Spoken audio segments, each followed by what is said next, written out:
shoe fits, wear it. But what if it doesn't? What if every time that you wear the shoes, it gives you blisters and makes you bleed? Have you ever bought a shoe thinking it would take you places, into untold adventures, only to find, after a brief walk around the block, it still hurts you? Despite the pain, you kept it around because you invested so much time, money, and effort trying to squeeze into it. It might even have given you a few glamorous nights out. You might even be ashamed that you bought such an indulgent shoe. You think to yourself, it's too late to return it. It looked like a good shoe. You like the exterior, but man, does it hurt. This analogy is a way of showing how women end up in abusive relationships. They may meet a charismatic man who promises adventure, excitement, love, and comfort, only to find he hurts most of the time. This brings us to the recent UN study that said the most dangerous place for a woman is inside her home. Let's think about this. Why would a woman's home be the most dangerous place? Here are some statistics.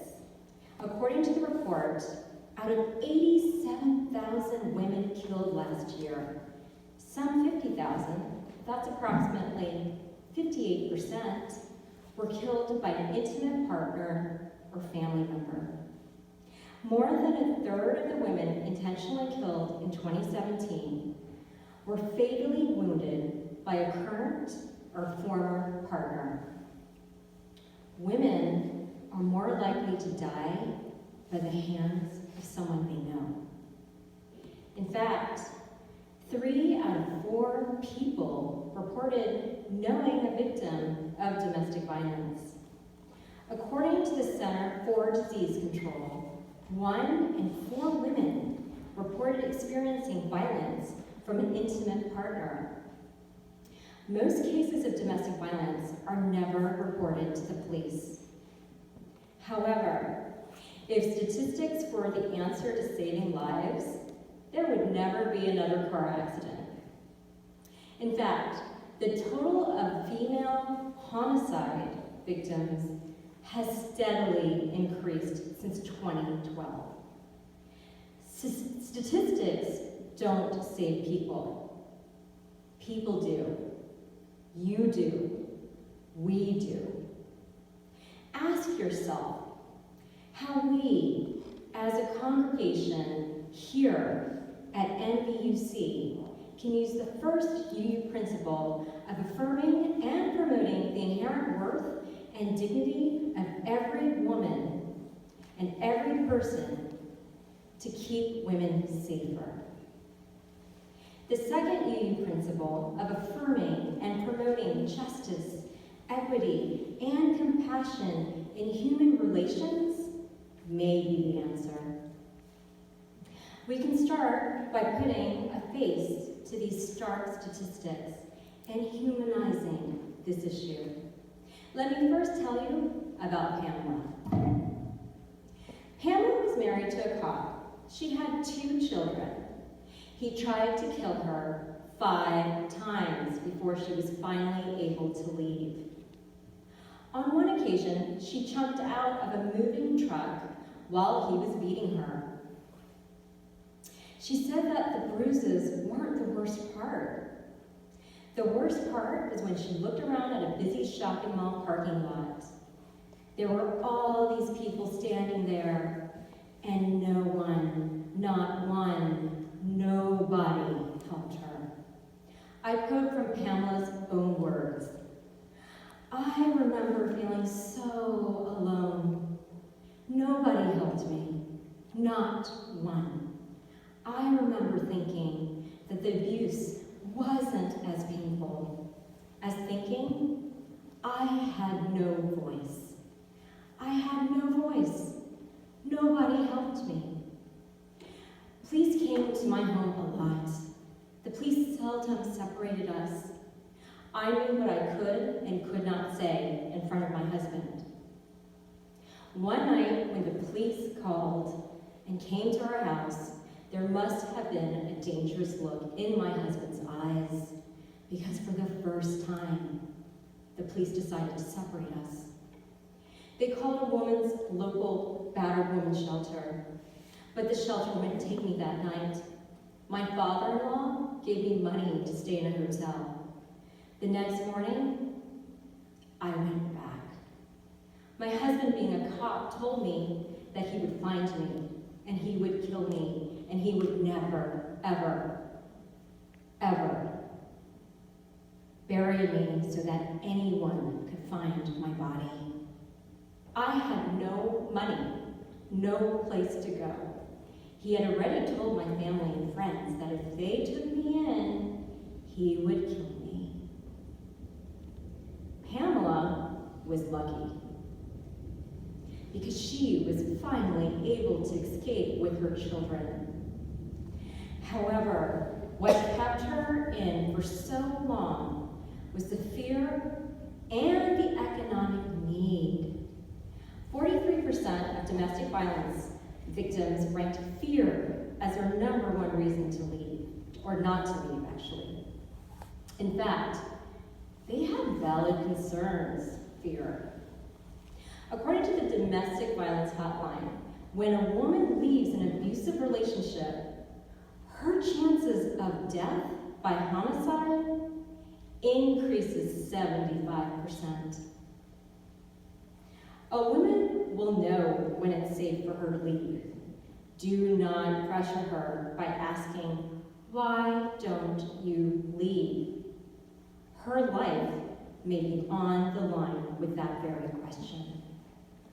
Instead, empower her with positive affirmations. You are not to blame for being battered or mistreated. You are not the cause of your partner's abusive behavior. You deserve to be treated with respect. Your children deserve a safe and happy life. You deserve a safe and happy life. What he's doing is illegal. Nobody has a right to do that to you. You are not alone. There are people waiting to help. Whatever happened to Pamela? Who is she, and what became of her? After Pamela Taylor left her abusive husband, she went on to become a successful telecom executive.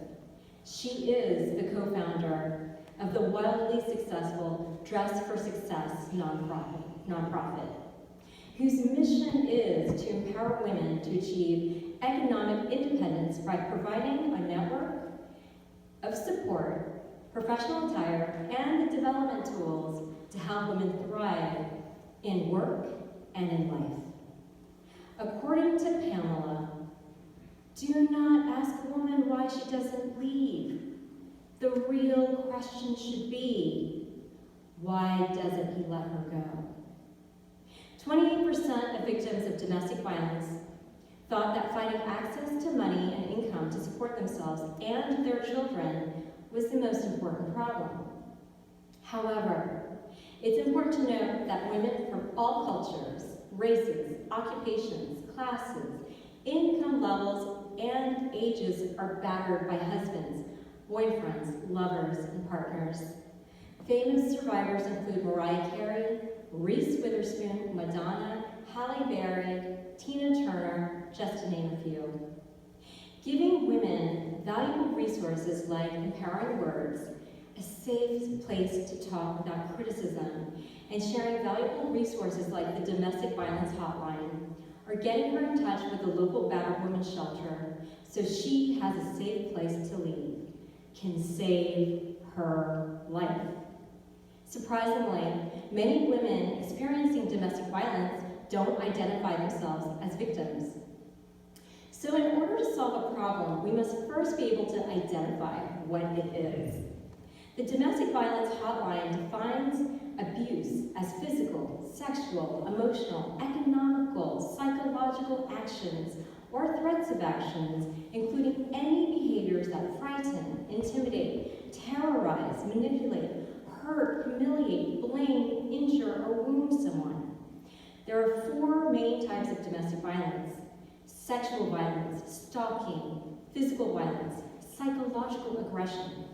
Sexual violence includes rape, sexual coercion, unwanted sexual contact such as groping and verbal harassment.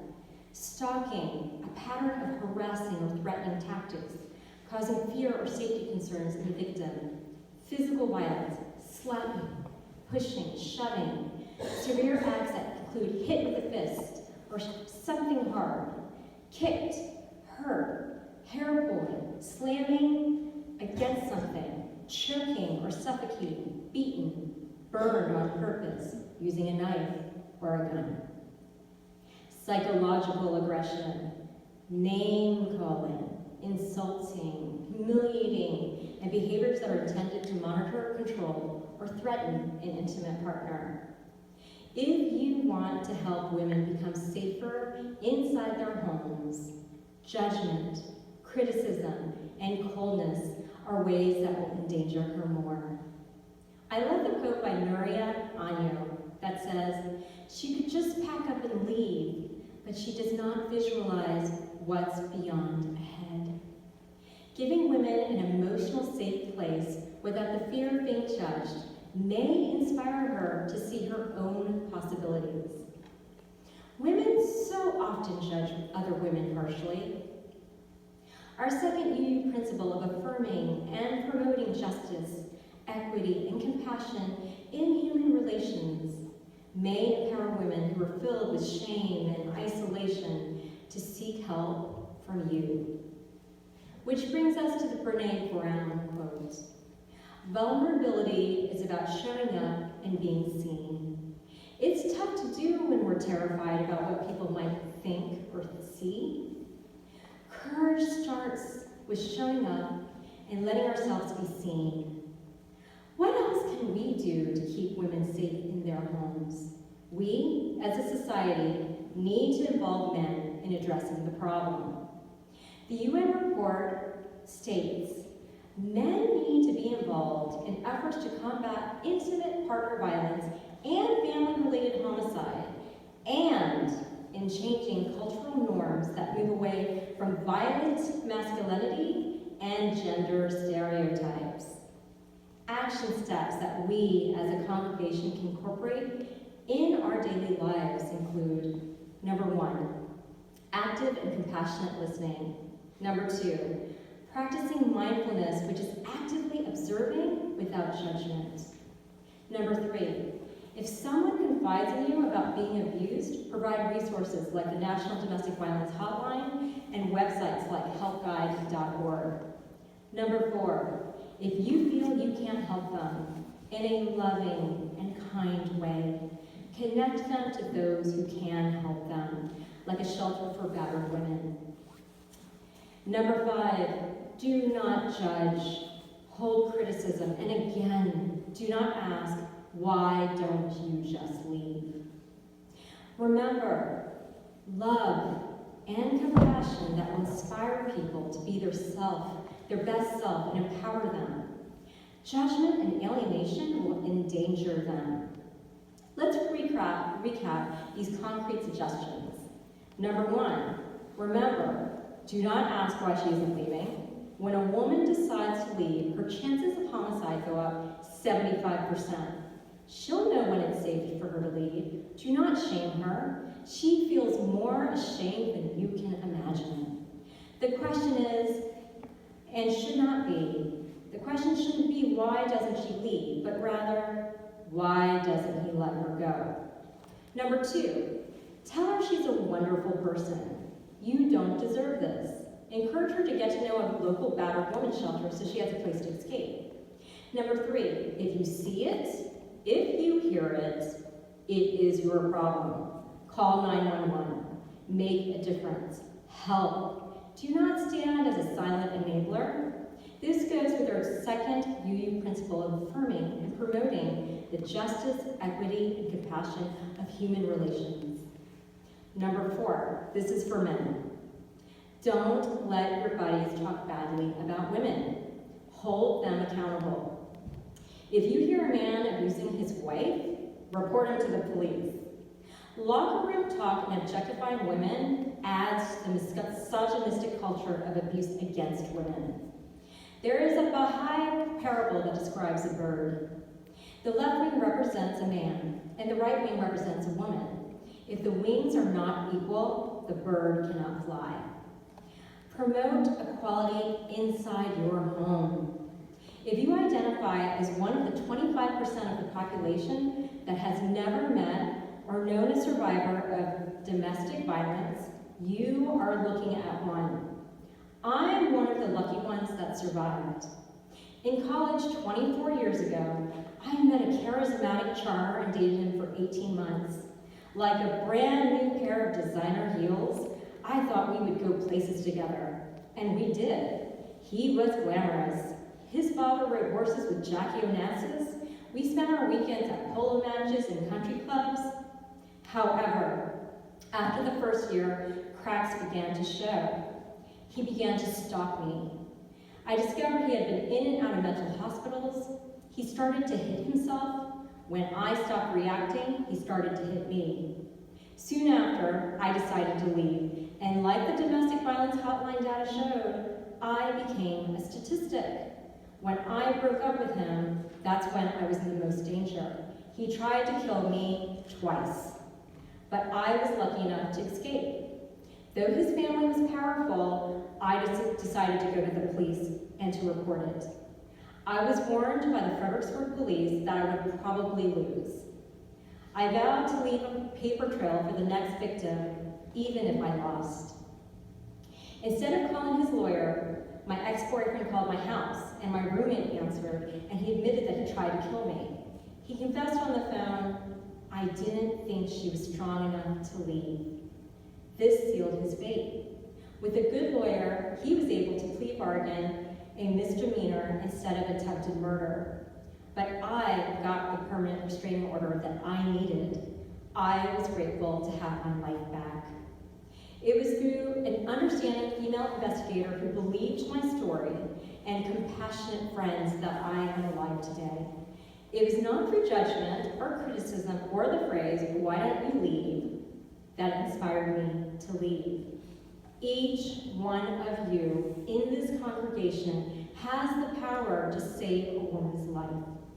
Be kind, be compassionate, do not judge, provide resources, and when the time is right, that woman will chuck those painful shoes that no longer serve her.